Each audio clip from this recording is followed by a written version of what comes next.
Beberapa waktu lalu, Presiden Indonesia Joko Widodo menyampaikan bahwa ekonomi desa bisa menjadi penyangga atau buffer zone nasional di saat terjadi krisis ekonomi di perkotaan karena dampak dari pandemi COVID-19. Hal ini terjadi seiring dengan banyaknya masyarakat kota atau perantau yang kembali ke desa atau ruralisasi. Hal yang sama juga disampaikan oleh Menteri Desa, Pembangunan Daerah Tertinggal dan Transmigrasi, Mendes PDTT, Abdul Halim Iskandar, yang mengatakan bahwa optimisme perekonomian Indonesia akan bangkit dari desa di tengah pandemi COVID-19 yang masih melanda negeri ini. Salah satunya dapat dilakukan melalui program jaring pengaman sosial seperti program Keluarga Harapan atau PKH, Bansos Tunai, hingga Bantuan Langsung Tunai atau BLT. Sesungguhnya yang perlu disadari adalah bahwa perekonomian Indonesia sudah terpuruk, baik sebelum maupun saat terjadi pandemi COVID-19. Pandemi COVID-19 ini justru semakin menegaskan dan membuka mata kita akan sangat rapuhnya perekonomian Indonesia yang menganut sistem kapitalisme neoliberal. Akibatnya, perekonomian pun semakin terpuruk saat ditimpa pandemi.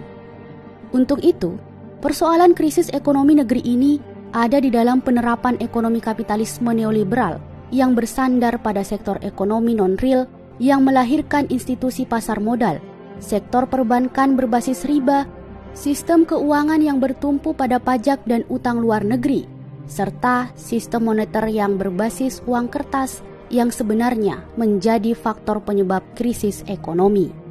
Selain itu, sistem ini juga telah memberikan jalan mulus bagi korporasi untuk menguasai berbagai sumber daya alam dan perekonomian serta mengebiri peran negara. Maka, program kebangkitan ekonomi desa yang sebenarnya telah dicanangkan oleh pemerintah sejak 2015 lalu tidak akan pernah mampu menyelamatkan negeri ini dari krisis ekonomi. Ibaratnya, solusi itu hanya menjadi panasea atau obat pereda nyeri semata, bukan menghindarkan sumber penyakit utama. Sehingga, langkah untuk memulihkan ekonomi negeri ini, bahkan dunia, adalah dengan kembali menerapkan sistem ekonomi Islam yang kuat, mandiri, dan anti krisis. Sehingga negara akan mampu bertahan jika suatu waktu dihantam pandemi. Di tengah kondisi wabah seperti ini, Islam akan menerapkan kebijakan yang diprioritaskan pada upaya penyelesaian wabah terlebih dahulu. Lalu di saat yang sama menerapkan berbagai konsep, gagasan, mekanisme makro dan mikroekonomi Islam, sehingga negara tidak akan jatuh ke jurang krisis. Sistem ekonomi Islam dalam khilafah akan mampu mencegah terjadinya krisis ekonomi berdasarkan prinsip-prinsip berikut. Pertama, sistem ekonomi Islam mengharamkan praktek riba, baik riba nasiyah maupun fadl, sehingga khilafah akan menghentikan praktek perbankan konvensional yang ribawi, serta aktivitas ekonomi apapun, baik antar individu maupun pebisnis, yang mengandung riba dan transaksi yang tidak sesuai syariah.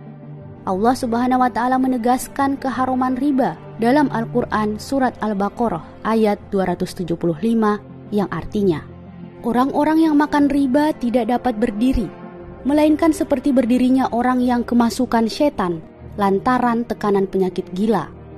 Keadaan mereka yang demikian itu adalah disebabkan mereka berkata sesungguhnya jual beli itu sama dengan riba. Padahal Allah telah menghalalkan jual beli dan mengharamkan riba. Orang-orang yang telah sampai kepadanya larangan dari Tuhannya, lalu berhenti dari mengambil riba, maka baginya apa yang telah diambilnya dahulu sebelum datang larangan, dan urusannya terserah kepada Allah. Orang yang kembali mengambil riba, maka orang itu adalah penghuni-penghuni neraka, mereka kekal di dalamnya. Kedua, khilafah akan menata ulang sistem moneter, yakni harus berbasis emas dan perak, bukan yang lain. Jika negara butuh mencetak uang kertas, maka harus di-cover dengan emas dan perak, dengan nilai yang sama dan dapat ditukar saat ada permintaan. Dengan begitu, uang kertas negara manapun tidak akan bisa didominasi oleh uang negara lain. Sebaliknya, uang tersebut mempunyai nilai intrinsik yang tetap dan tidak berubah. Sejak disingkirkannya emas sebagai cadangan mata uang dan dimasukkannya dolar sebagai pendamping mata uang, telah menjadikan dolar yang tidak berbasis emas mendominasi dunia.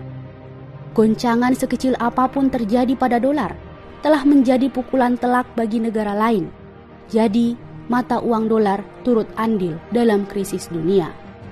Ketiga, sistem ekonomi Islam melarang penjualan komoditi sebelum dikuasai oleh penjualnya, sehingga haram hukumnya menjual barang yang tidak menjadi milik seseorang. Haram juga memindah tangankan kertas berharga, obligasi, dan saham yang dihasilkan dari akot-akot yang batil.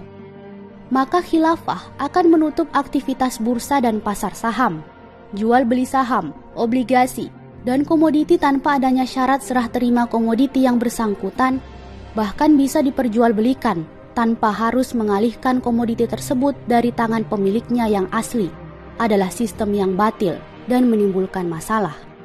Keempat, sistem keuangan di dalam khilafah berbasis pada baitul mal. Khilafah tidak akan pernah mengambil utang luar negeri untuk pembiayaan pembangunan, sehingga tidak masuk dalam jebakan utang. Sistem keuangan baitul mal membagi kepemilikan menjadi 3, yakni pos kepemilikan umum, pos kepemilikan negara, dan pos kepemilikan individu. Pos kepemilikan umum diperoleh dari pengelolaan berbagai sumber daya alam milik umum atau rakyat, seperti pertambangan, kekayaan laut, hutan, dan aset-aset lainnya. Negara khilafah hanya berfungsi sebagai pengelola dan hasilnya dikembalikan 100% untuk memenuhi kebutuhan rakyat, baik kebutuhan pokok seperti sandang, pangan, dan papan, maupun kebutuhan dasar mereka seperti keamanan, pendidikan, dan kesehatan. Negara haram melakukan privatisasi terhadap sumber daya alam milik umum, apalagi menyerahkannya kepada swasta, baik lokal maupun asing. Karena itu, kekayaan alam akan mampu menjadi exit strategy saat terjadi krisis ekonomi, yaitu dapat dimanfaatkan oleh rakyat sebagai pemilik sahnya. Sumber daya alam yang dikuasai oleh negara juga berpotensi menyerap tenaga kerja yang sangat besar karena merupakan industri berat yang membutuhkan banyak tenaga ahli dan terampil. Pengelolaan sumber daya alam oleh negara akan membuka lapangan pekerjaan sangat besar sehingga mampu mengatasi kekurangan lapangan pekerjaan sebagaimana yang terjadi hari ini. Pos kepemilikan negara bersumber dari faid, kharaj, dan zakat yang pembelanjaannya sudah ditetapkan oleh syariah.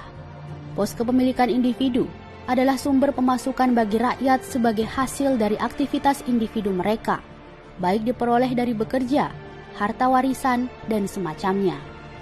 Kelima, khilafah akan menata ulang kebijakan fiskal, yakni menutup semua pungutan pajak. Jika suatu waktu khilafah dihadapkan pada situasi extraordinary dan diharuskan untuk memungut pajak, maka hal ini hanya ditujukan pada kalangan muslim yang mampu dari orang kaya atau agnia saja. Ketika situasi extraordinary selesai, maka pajak akan dihentikan. Demikianlah, dengan penerapan sistem ekonomi Islam, khilafah akan mampu bertahan di tengah kondisi apapun dan tidak akan jatuh ke dalam jurang krisis, apalagi resesi.